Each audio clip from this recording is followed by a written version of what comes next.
For those of you that are beginning to worry that maybe you're going to be late for the fireworks tonight, you have nothing to fear. El Cab doesn't start till Rabbeinu Tam, so everything is fine. I want to share with you something that I heard nearly 30 years ago on 17th of Tammuz, and it's related to today's calendar date as well. If you look in the calendar, you'll see that today is the 4th of July, and on Thursday is going to be 17th of Tammuz. About 200 years ago, on July 4th, 1776, if you look in the Jewish calendar, you will find that was the day of 17th of Tammuz. The Declaration of Independence was signed and sealed with the big John Hancock over there on 17th of Tammuz on the Jewish calendar. And Rav Moshe Aaron Stern, who was the one that was giving the shir at this time in Yerushalayim, in the Yeshiva's Torah Or, he said that many, many tragedies and many destructions happened on this day of 17th of Tammuz. The last and the greatest that the Yetzer Hara is pulling out of his hat is the nisayon and the challenge of democracy.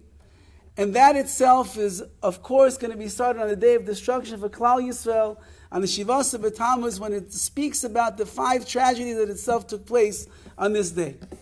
And if you think about it, the following.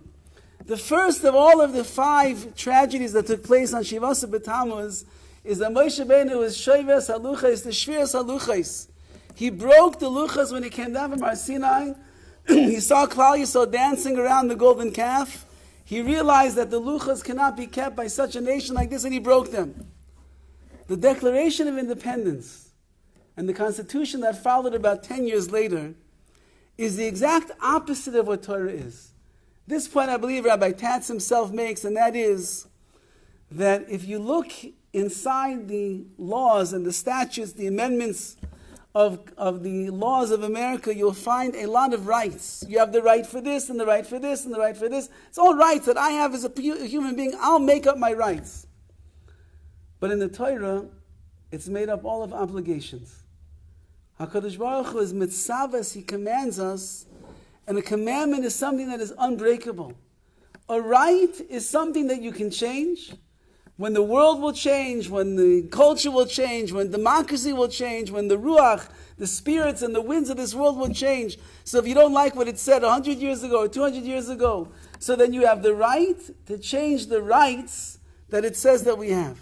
You don't break them, you don't smash them, you just change them to work with the generation that you're in. But when Moshe Rabbeinu came down from Har Sinai, and he saw Klal Yisrael dancing around the Egel Hazav, the golden calf, he took the luchais that were the handiwork of the Rebbeinu Shalom, and he smashed them on the ground, and HaKadosh Baruch Hu said, Yashir kaichacha kshibarta, that you broke them. Because these are not rights, these are not ideas, these are not nice things that the Jewish people should do. These are the tzivuyim, these are the commandments of the Rebbeinu Shalom. If Klal Yisrael is not going to keep them in the right way, then you smash them on the ground and you have to start all over again. The opposite of all of that, which Torah is, the opposite of Torah is democracy. Democracy is we the people. We will decide, we will chart out our course, we will say what is right, we will say what is wrong, and we can change. If things in the world will change, we'll also change along with it. The Torah is immutable. It doesn't change. The same exact Torah that was given to Har Sinai 3,500 years ago is the same exact Torah that we're keeping today, tonight, tomorrow, for the rest of our lives.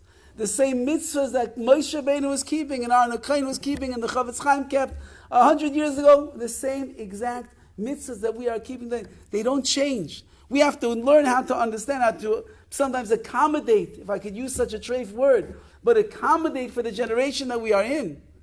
But to change the Torah, chas v'chalila, will never ever change the Torah. HaKadosh Baruch Hu will never change it. The Chachamim will never change it. And certainly a regular Yid in Tarzana, California is never going to change the Torah either. So if you want to think about what destruction came to the world on 17th of Tammuz, which anybody that has eyes in their head and a little bit of a brain inside of their head as well, you can just look at the world. I would imagine that John Hancock, with his very big signature, is probably rolling over in his grave when he takes a look at America and he sees what's going on. I would imagine that James Madison or George Washington, I would have to imagine that they're rolling over in their graves when they see where the rights of this nation has carried the human race, carried the American people to the far, far left, to the worst places that you could imagine, things that everybody used to agree was awesome midaraisa. Everybody says now it's the mitzvah midaraisa in America to do this and to do that and do that and do this and do this. And therefore, it's a tragedy. And that's why it was on 17th Tammuz. And we have to remember what Torah is, which is also 17th Tammuz is. If you don't keep it the way that HaKadosh Baruch Hu wants, Zok the Rebbeinu Shem, Yashakayach Kasher Shibarta Moshe Rabbeinu, you did the right thing. You can't change Torah. You can't change even one little ice, one letter that's missing from the Torah, one letter that's extra in the Torah, one letter that's the wrong letter in the Torah. The whole Torah is puzzle. Change one mitzvah, you just puzzled the Torah in its entirety. So some will enjoy the fireworks tonight, I'm sure. Some will enjoy the barbecues today and the pool parties and the beach, I'm sure. But we can't really, really enjoy the 4th of July because it's really a day of great tragedy. Yes? They're excited. It's funny, I'm saying this point, but for Moshe, who says much everything at your own mahalach right now, but he also calls America the Malchus Shel Chesed. Yes. Is there inside in any way to see that without negating anything you just said? I mean, I guess that we have to say such a thing. Rabbi Moshe said it. I'm saying that's this whole, by Thanksgiving over there, the whole idea. Yeah. So, okay, it is a Malchus Shel Chesed. There is a lot of chesed that goes on over here, that's true.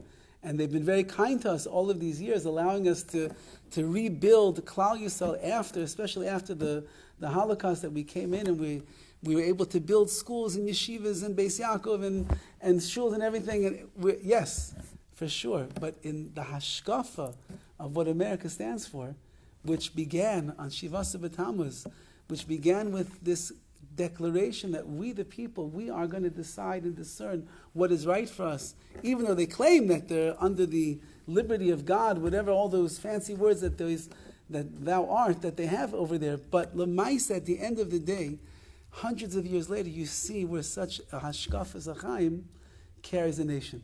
So that is the tragedy. The fact that there's a lot of chesed and we are able to build and we're able to have and able to be relatively safe all these years, although it seems that tides are changing even in the Medina of chesed, unfortunately, which is just par for the course of Klal Yisrael's Golas. But Lamaisa, we have to keep in mind that this is the opposite of what Torah is. It's the opposite of our Torah. And if Petz Hashem, as the 17th Tammuz comes upon us, we'll be misayir ourselves a little bit to remind ourselves, Moshe Rabbeinu broke the luchos for a reason. He broke the luchos because Klal Yisrael was not even keeping one of the main ones, the dancing around the golden calf. Alachas kama v'kama, we who are riddled with sins all the time, changing in our minds what's right, what's wrong, do this, not do that, keep the Torah like this, be this stark. Not about being stark, it's about being B'nai Torah, it's about being B'nai Aliyah, it's about being people that care about the Torah and care about HaKadosh Baruch Hu. And in that zechus, in Yitz Hashem, the days of Yagain and the days of anguish and the days of suffering and the days of Avelus, of mourning that Klal Yisrael sits through during this time of the year should be turned over to Simcha and to Bracha and to celebration and to the Geula Shleima B'Mheira V'Yamein.